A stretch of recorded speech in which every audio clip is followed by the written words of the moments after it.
Hey everyone, I'm Cameron May, an education coach here at Charles Schwab. Welcome to Comment Below, where we answer questions directly from YouTube. Today's question comes from Aiden Meyer, who asks, could you guys explain the ins and outs of who's responsible for setting a stock price and the factors that are considered? Great question, Aiden. Let's dig into it.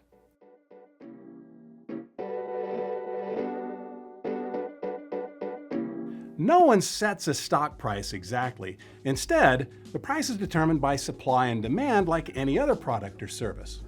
There's always a buyer and a seller with every transaction, but when a lot of people buy a stock, the price goes up.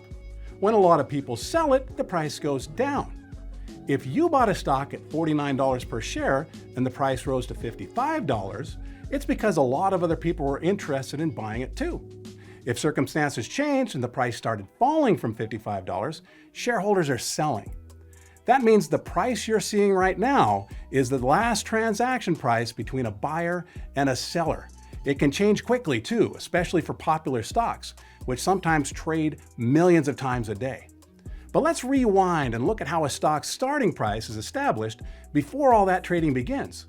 When a private company's executives decide to trade its stock publicly, investment banks, referred to as the underwriters, will scrutinize its financial records to get an idea of the business's value.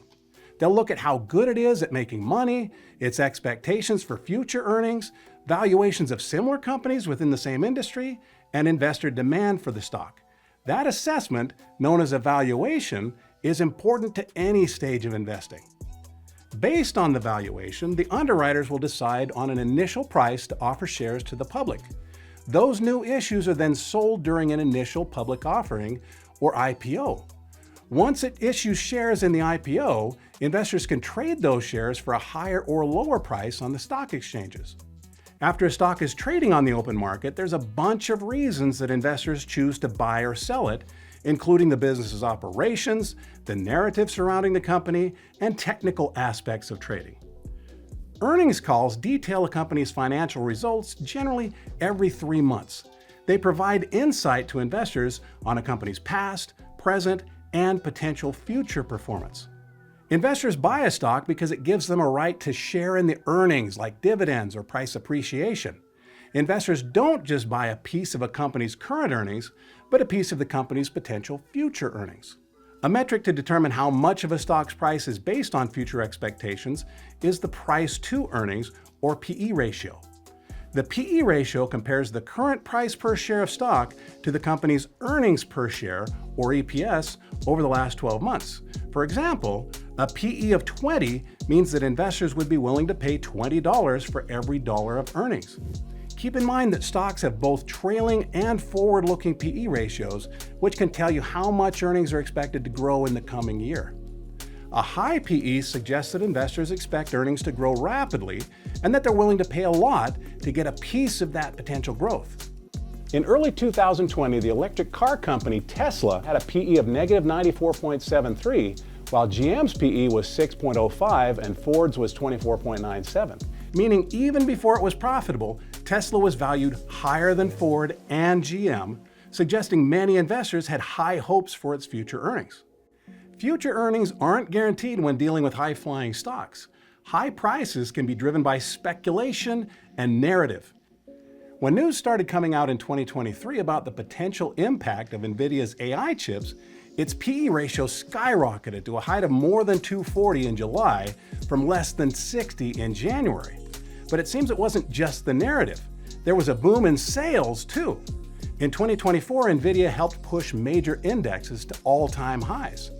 When there are situations where the sales don't match the narrative and investors buy anyway, it can be part of herding behavior like the infamous influx of investors into meme stocks. That can cause prices to spike or plummet without an obvious reason and can result in substantial losses for investors who don't do their research.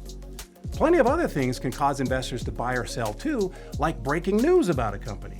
An announcement about a new product might push investors to buy, while an admission of a failed one might be reason to sell.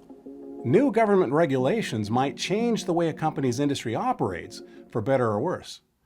Other factors that can influence a stock's valuation include the current interest rate or risk-free rate, where the economy stands in the business cycle, and overall investor sentiment. Investors can also measure the movement and momentum of a stock. They'll look for patterns and trends in a stock's historical price chart, signals that might influence a decision to enter or exit a trade. It's a field of study called technical analysis, and many investors who use it believe that a stock will generally continue in the same trend or direction it's been going, up, down, or sideways. Thank you for the excellent question, Eden. It's a question a lot of people have when they're starting out. Even if you're a more advanced trader, it's always smart to refresh your memory on foundational parts of investing. You can find plenty of additional educational content on the Charles Schwab YouTube channel and under the Learn tab on schwab.com. To anyone who's curious about something related to finance or investing, please leave a comment and ask. You just might be the inspiration for the next comment below video.